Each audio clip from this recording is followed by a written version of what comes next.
Welcome back to USA Car Reviews, where we take a closer look at the most iconic machines in American automotive history. Today, we're diving into a legend, a car that defined an era, a car that still turns heads more than half a century later. I'm talking about the 1969 Ford Mustang.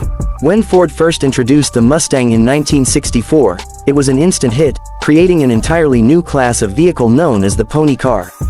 But by the time 1969 rolled around, the competition was fierce. Chevrolet had the Camaro, Pontiac had the Firebird, and Dodge was gearing up with the Challenger. Ford needed to keep the Mustang ahead of the pack, and they did it with style, performance, and a whole lot of attitude. The 1969 Mustang stood out immediately with its bold redesign. Longer, wider, and lower than previous models, this car looked mean even when it was standing still. The front end was more aggressive, with quad headlights that gave it a sharp, almost predatory look. The body lines were more sculpted, the rear fenders had a muscular flair, and the fastback roofline was sleek and aerodynamic. Whether you chose the coupe, the convertible, or the sports roof, the '69 Mustang carried itself with confidence. But the Mustang wasn't just about looks, it was about choice. Ford gave buyers an almost overwhelming number of options to tailor the car to their liking. Under the hood, you could start with the modest inline six-cylinder for everyday cruising, or move up through a series of small block and big block version 8s that delivered serious performance.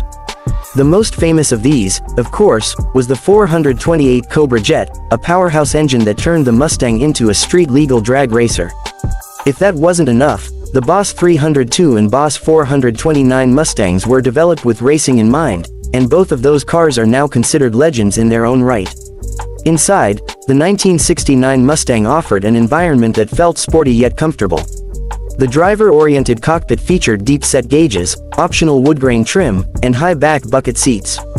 It was simple by today's standards, but back then it was everything you needed, a car that invited you to grab the wheel, hit the open road, and let the V8 sing.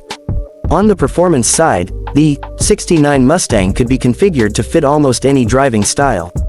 If you wanted something affordable and stylish, the base models had you covered. If you wanted a weekend drag car, the Mach 1 with the Cobra Jet engine could rock it down the strip. And if you were looking for road racing pedigree, the Boss 302 was built specifically to dominate the Trans Am racing series, while the Boss 429 was essentially a NASCAR engine stuffed into a Mustang body. Ford was making sure that no matter what kind of driver you were, there was a Mustang for you. The 1969 model year also marked a time when the Mustang became more than just a car, it became a cultural icon. It appeared in movies, on posters, and in garages across America. It symbolized freedom, youth, and raw American horsepower.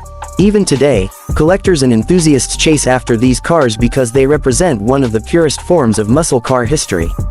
So, why does the 1969 Ford Mustang still matter? Because it was more than just transportation. It was a statement, it showed that performance and style could go hand in hand, and it cemented the Mustang as one of the most important cars in American history. Whether you see one rumbling down the road today or restored at a car show, the '69 Mustang continues to remind us of an era when Detroit ruled the streets. That's all for today's review of the 1969 Ford Mustang. If you love classic American cars as much as we do, make sure you hit that like button, subscribe to USA Car Reviews, and let us know in the comments what your dream Mustang is. Until next time, keep it classic and keep it American.